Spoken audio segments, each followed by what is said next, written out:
Republicans in the House, Senate, and White House are forging ahead on tax reform, promising to simplify the tax code in a way that provides relief for all Americans. Our tax code is a giant self-inflicted economic wound. We need tax reform that is pro-growth, pro-jobs, pro-worker, pro-family, and yes, pro-American. President Trump's daughter Ivanka is also getting actively involved in the administration's push to reform the tax code. She spoke to a group of pro-family advocates this week alongside members of Congress to discuss ways to take care of the needs of families by expanding the child tax credit. It is very important to the president and this administration that this is really a tax cut for the middle class and for working families. One of the ways we can deliver a tax cut is through a more generous child tax credit. This administration is pushing for the largest child tax credit possible.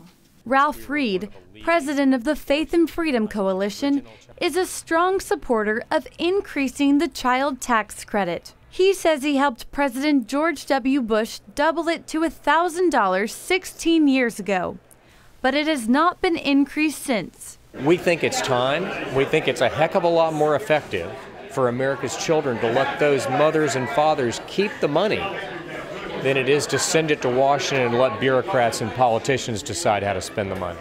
Grover Norquist, a longtime advocate of tax reform, says it's time to get rid of many of the problems in the current tax code. Economic growth, creating more jobs is terribly important, but then also going through the code and taking out both inefficiencies, things that are special breaks for some industry or some group, getting rid of those, and making sure that families are a central part of what we worry about. Norquist says he's pleased that Republicans in the White House and both houses of Congress seem to be unified on the tax plan. The good news is, Paul Ryan told me that they're in 97% agreement, the House, the Senate, and the White House. So now it's just a question of, we know the ingredients that are going in, just how much of each. Republicans seem confident they will deliver on their goal of meaningful tax reform by the end of this year. Reporting from Washington, Abigail Robertson, CBN News.